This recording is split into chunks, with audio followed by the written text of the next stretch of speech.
Bielsa no more over in Leeds United, as of course he's out the door and in comes Jesse Marsch. But will it save their season? We'll take a little look next.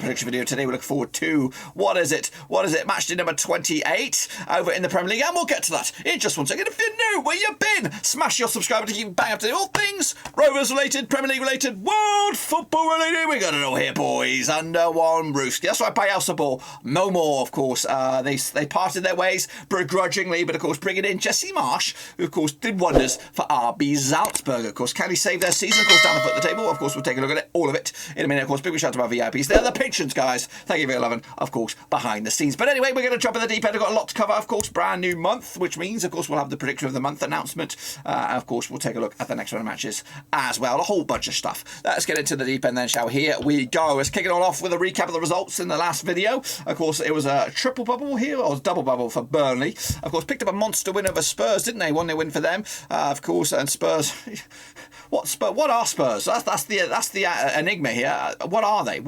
Are they top 4 contenders? They're definitely not FA Cup contenders, that's for sure. Oh, wow. So anyway, of course, they shit the bed there, didn't they? Kicking off, Watford also shit the bed with a 4-1 loss at home against Crystal Palace. Went with a 1-0 win for Watford. Liverpool did put 6 past Leeds. Of course, he held on for the next job, the next game, didn't he? Bielsa. The 6-0 drubbing was not pretty. Meanwhile, Aston really put a stake to claim for that top 4 with a 2-1 win over fellow chasers Wolves, and I called it as well. Called it, lads. And meanwhile, Brighton got beaten by Aston Villa at home. Big win for Aston Villa, up to 30 for the table. Meanwhile, Palace followed that 4-1 win with a draw against Burnley. It was triple bubble for Burnley. Look at that, 3 games in this week. Meanwhile, Brentford, of course, 2-0 loss at home, of course, to Newcastle. Of course, Brentford right back in the thick of things now for the relegation as well. Of course, Everton got stumped by Manchester City. It's a bit of a dubious one on that one, just a 1-0 loss in the end. Southampton with a 2-0 win over Norwich, of course, making a push for Europe themselves. Look at that, in 9th. They've done absolutely incredible this season, haven't they? Leeds, though, of course, this was it. The final nail in the coffin, of course. 4-0 win for Spurs, and of course Bielsa no more. Man United with a 0-0 draw against Watford. Meanwhile, West Ham with a 1-0 win over Wolves, of course. And then finally there, of course, to conclude the match day, Burnley did lose at home, thank heavens for that, to Leicester City. That's right, of course, Leicester up to 12th now. Of course, Burnley right back in the thick of things in the relegation. They are slowly but surely running out of games. They had a whole host of games in hand, and they're right in it, aren't they? They're gladly to be right in it. Let's take a look at the table. Here it is, in all its glory. Of course, still a bit of a tight race on the hand. Of course, Liverpool have a game in hand, and they also still have to play Manchester City as well. So win both of those, guess what? We have a right old clanger at the end of it. Chelsea, of course, out of it, I think. They're going to sit in 3rd, and then Man United are in that mix alongside a whole host of others. You would say Spurs still in there, still got a couple of games in hand. Yeah, it is, and Arsenal with 3 games in hand. Wow. It is very, very tight. And of course, down the foot of the table, of course, Norwich are scrapping for their lives. Watford, of course, could still get out of it as well. When you think about it, and Everton do have games in hand, but of course they've got to win them at the moment. So yeah, it's going to be lively. Unfortunately, I think we might it might be an climatic relegation battle. But anyway, let's take a look at, of course, the prediction league. This is the winner for the past week. Well done, 3 of you. Russell Frost, Rapscallion, and Ultra Open. Well done to you guys. The nerdy soccer guy's up there as well. A big shout out to him. He's of course a co-host at the moment over in the Scottish Premier League. So big shout out to him, and he knows his stuff, guys. So make sure to check out his channel as well. And a big shout out to the patrons doing very, very well as well. Let's take a look at, of course, the mini leaderboard. This is for the second half of the season. Well, Eamon Hussein is running away with it. 40 points on the board with Master Fighter up there. Hansworth make up a power 3, which can it be stopped or can it be stopped? We'll see in just a minute. But is it good enough to win the predictor of the month? We'll see about that. Of course, the predictor of the month, of course, we're into the month of March now, and of course the predictor of the month is the person or persons that accumulate the most points in the course of February. Now, you can win multiple months and you can be multiple winners. And if you are lucky to be winning, get your name in one of these winning categories, of course, you get your name in lights and, of course, have a chance to win a prize at the end of the season. All right, then, let's take a look at who actually won the predictor of the month for the month of Feb. It's Eamon Hussein, of course it is. Absolutely running away with it, of course, in the month of Feb. So well done to you, sir. You have actually joined quite a extensive list. Actually, you're in there twice already. Well done to you. Who else has got double dips on that one? I think you might be the only one. But anyway, well done. It is, of course, going to get quite tight. Still got a few months left. We've got, what, March, April, May, 3 months left. Get your name in there. Of course, be in the mix at the end of the season. Take a look, though, at the actual monster leaderboard then. Here we go. Catch your name if you can. But, of course, Max Sangadi is your leader at the moment.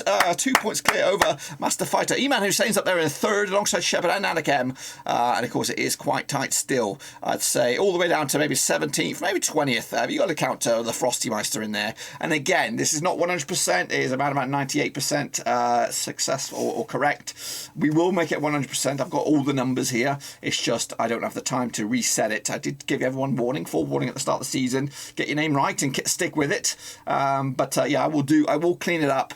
But I do anticipate it to be pretty close to this. So don't expect someone to come out of nowhere and win. So anyway, that's of course that. Get involved with it. Free to enter Cut for Premier League. So here we go then. Kicking off all with the next games. That'll kick off all the way onto the weekend. Saturday, the first game. We'll get to that one. In fact, these are one of the first games. It is Newcastle up against Brighton at St James's Park. Let's get into this one then, shall we? Of course, played each other 13 times in 2012. 2 wins for Newcastle, 6 for Brighton, and 5 draws, of course. The Geordies, though, coming to this, winning 4 of the last 5. Unbeaten the last 6 though. 83% form for them right now. Up against the Brighton side, just 1 win and 6 for them. 25% form for them right now. Coming at you though. Last round at St James's Park. It was a 3-0 win for Brighton. That was back in September 2020. The reverse fixture at the Amex back in, of course, November. It was a 1-1 draw as well.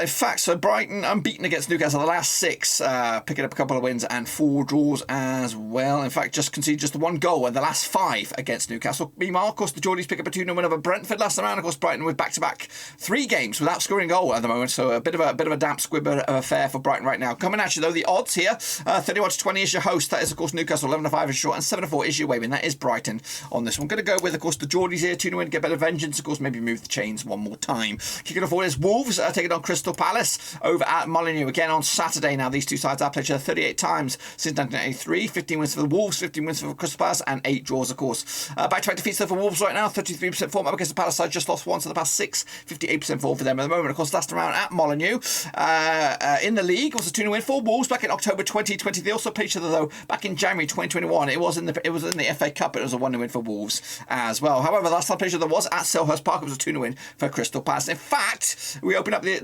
stats on this one. The away side hasn't scored in the last 6 games on this one, both when Palace are on the road or when Wolves. So the fact that Crystal Palace, if they were to score, that'll be the first time the away side has scored since 2019. Kicking off all the Palace picks up a 2-1 over Stoke midweek. Of course, in the FA Cup, Wolves, of course, with a 1-0 loss against West Ham. The odds on this one, we have Wolves 5-4 for the victory, 20-10 is your draw, and 23-10 is your Crystal Palace. Going to go with a 1-0 win for the host, and again, keeping up with that streak of the away side yet to score. Kicking off all is Watford. They're going to be taking on, of course, Arsenal, of course, on Vicarage Road on Sunday, March the 6th. Now, these two sides have played 16 times since 1999. 3 wins for Watford, 12 for Arsenal, and 1 draw. Just 1 win and 6 though for Watford right now. 33% form against the Arsenal side. Just 1 defeat, that's 6 for them. Actually, 3 wins on about 67% form for Arsenal. Kicking on forward though, last round at Vicarage Road was a 2-2 draw back in September 2020. The away sides only won once of the last 6, and that was when Arsenal picked up a win over Watford in Watford back in, of course, April 2019. However, 4 of the last 6 games between the two sides have been at the Emirates. Kicking on forward though, Watford with a 0-0 draw against United. Maybe, of course, a bit of a chance to springboard, get some more points on the board. Meanwhile, back-to-back 2-1 wins for Arsenal for them, of course, beating Brentford and Wolves successfully, but both of those games were at home. Kicking on forward though, Watford are 92 for the victory, 7-4 on is your Arsenal, 65 is your draw. I'm going to go with a 2-0 for Arsenal on this one. Watford are in trouble, and Arsenal right in the thick of things for top 4. Kicking on forward is Norwich up against Brentford over at Carrow Road. That's right, of course, coming at you 17 times they played 2009. 10 wins for the Canaries, 4 for Brentford, and of course 3 draws, of course. Norwich though, 3 defeats on the spin, 42% form up against the Brentford side, who have actually lost 5 of the last 6. 8% form for them at the moment. Of course, last time around though at Carrow Road, it was a 1-0 win for Norwich back in March. That was in the Championship. Of course, a reverse fixture over in Brentford back in November this season in the Premier League was a 2-1 win for Norwich as well. So Norwich unbeaten the last 3 occasions. Of course, back-to-back wins over Brentford. Can they go for their 3-peat? We'll see about that. But of course, Norwich coming to us on the back of a 2-0 loss against Southampton, and Brentford coming to us on the back of a 2-0 loss against Newcastle. Kicking on forward then, Norwich 90-10 for the victory, so 21-10 is your draw, and 6-4 is your away win. That is Brentford. I think a draw here. 1-1 draw in the end, and I think Brentford are going to be happy with that one. Of course, keeping Norwich at bay. Burnley, of course, them 6-finger freakazoids. Taking on, of course, Chelsea, of course, at Turf Moor this weekend. Now, these two sides have played each other, according to my eyes, 16 times in 2008, 2 wins to Burnley, 10 wins to Chelsea, and 4 draws, of course. Burnley, though, just one defeat past 4 for them, 50% form. And against the Chelsea side, just one defeat past 6, 83% form for them as well. Of course, that one defeat was that Carabao Cup final against Liverpool. But coming at you last time around over at Turf Moor, it was a 3-0 win for Chelsea back in October 2020. The reverse fixture at Stamford Bridge was a 1-1 draw. That was back in, of course, November. Kicking off forward, though, Burnley did lose to Leicester. Last round was Chelsea, of course, losing to Liverpool in the Carabao Cup as well. Kicking off forward, though, the odds here 5-1 on is your freaks, of course, 10-3 is your draw, and 2-1 is your away win. That is, of course, Chelsea. Going to back the boys here, 2-3-1 win, and of course keep Burnley in the drop zone. Kicking off forward is Spurs up against Everton. It is the what is this? It's the Dele Alli derby. Now these two sides have played just 16 times, 2008, 2 wins Burnley, 10 for Chelsea. What am I doing? I'm looking at the same bloody thing. Deja bloody vu. Deja bloody vu. Where is it? It is, of course, Monday night. That's right. Tottenham up against Everton. Let's get into the deep end on this one. 59 times they played each other since 1993. 26 wins for Spurs, 10 wins for Everton, and 23 draws, of course. However, Spurs 1-2, lost 2 of the last 4, 33% form over the last 6. Meanwhile, Everton have also 1-2 and lost 4 of the last 6, 33% form for them at the moment. Of course, last round over at the Fancy Pants Stadium, it was a 1-0 win for Everton. That was back in September 2020. The reverse fixture over at Goodison Park was a 0-0 draw back in November. Kicking on forward, though, Spurs with a 1-0 loss against Borough in the FA Cup. Of course, Everton with a 1-0 loss against Manchester City, and it's actually been 2 games without a goal for the Toffees. Kicking off forward, though, on the odds 5-3 on is your Spurs, 11-4 is your draw, 9-2 is your away win. That is, of course, Everton. So I'm going to back Spurs here with a 2-0 win. Of course, Conte needs to just get the season done with, and of course build on from here. Kicking off forward is Aston Villa taking on, of course, Southampton. That's right, over at Villa Park. Now these two sides have played each other 38 times since 1983. 14 wins for Villa, 16 wins for Southampton, and 8 draws. Of course, just 1 win in the past 4 games for Aston Villa at the moment, 50% form up against Southampton side, unbeaten in the last 6 games, picking up 4 wins in the last 5 as well, 83% form for them at the moment. Of course, last round at Villa Park was a 4-3 win for Southampton. That was back in November 2020. The reverse fixture at St Mary's was a 1-0 win for Southampton back in November. So kicking off for the Saints. The 2-0 win over Norwich, of course, last round, back-to-back clean sheets for them. Meanwhile, Villa with a 2-0 win over Brighton last round. The odds here on Saturday will be a 5-4 for your Villa. Of course, 5-2 is yours. 2-1 is your Southampton. Of course, tight here. Going to go with 2-1 for Villa. Of course, denting, of course, Southampton's long-range European exploits there. Kicking forward is Leicester up against Jesse Marsh's Leeds United. Of course, kicking all off, early kick-off on Saturday over at the King Power. Played each other according to my eyes. It's thinking about it. It's thinking about it. Can you think about it faster, computer? Faster, I tell you.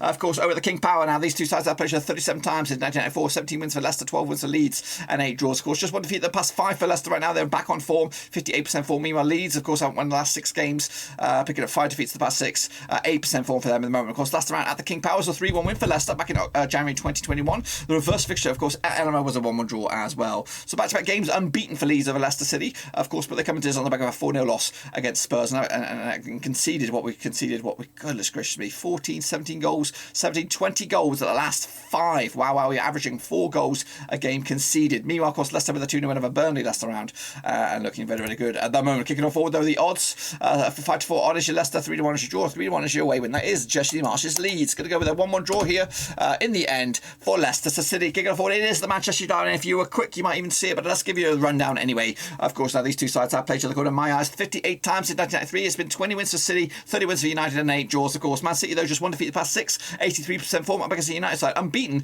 in the last 6 games, and of course haven't lost in the last 9 away. However, just 2 wins in the past 6 of them, 67% form. Of course, 4 draws knocking around for Manchester United at the moment. Kicking off forward last round at City in the league. It was back in March. It was a 2-0 win for Manchester United, of course. So to give themselves a big fat win. In fact, the home side's only won once at the last 6 occasions between these two sides. Of course, and that was when Manchester United beat Manchester City at Old Trafford back in March 2020. So, and actually, the last 3 results between these 2 games, of course, in Manchester, whether it is at Old Trafford or the Etihad, has been a 2-0 win for the away side. City winning 2 of those. Of course, United just the 1. Kicking off forward, though, United with a 0-0 draw against Watford, of course, and City with a 2-0 win over Peterborough. Has actually been back-to-back clean sheets for Manchester City. Of course, looking forward to this one. I'm sure they are as well. 5-2 on is your City, of course. 32 is your away win. That's Manchester United. 54 is your. Of course, everything goes out the window with, of course, this game. Going to go with a 3-1 win there for City, back to anyways, and of course, United could be in trouble in the race for top 4. And then finally, it is Liverpool up against West Ham at Anfield, of course. course. Now, these two sides, of course, played each other 54 times in 1993. 32 wins to Liverpool, 11 wins to West Ham, and 11 draws, of course. Liverpool winning 13 games. They're unbeaten in the last 13, winning 6 in the bounce. Of course, 100% form. Like the West Ham side, of course, unbeaten in the last 5, 67% form for them at the moment. Of course, last round, though, Liverpool at Anfield was a 2-1 win for Liverpool back in October 2020. The reverse fixture, though, was a 3-2 win for West Ham back in November, of course. Liverpool do come into this on the back of a successful Worthington, or whatever you want to call it, Carling Cup, Caterpillar Cup victory, of course, and West Ham with a 1-0 win over Wolves. Both sides are in action today as of recording. Of course, Liverpool taking on Norwich in the FA Cup. West Ham go to Southampton in the FA Cup as well. So a bit of a sidebar before they get into this one. Of course, this will be the main event. 3-1 on is your Liverpool, of course. 92 is your, and 7-1 is your long shot. So, of course, West Ham 2-0 win, though, for me, for Liverpool, to keep up the heat, of course, at the top of the table. If Man United were to beat, though, Manchester City, of course, Liverpool will close into just 3 points game in hand. And, of course, they could get the title race back in their grasp. That's, of course, what I've got. Be sure to get your own picks as well. Free to enter, Cutley/Premier League. And, of course, we'll be back next time around for the next round of games. But that's it, guys. Be sure to give the video some love and smash your thumbs up, smash your subscribe, smash the thumbs up, smash the little bell, smash the thumbs up, smash the little bell, and of course hit the old subscribe button as well. Of course, check out the links down below on Twitter, on Twitch, on Facebook, and also on Patreon if you want to support the channel in another way. But until then, guys, we're done for now. We're done right here. Until then, hit the little bell. But until then, we are out.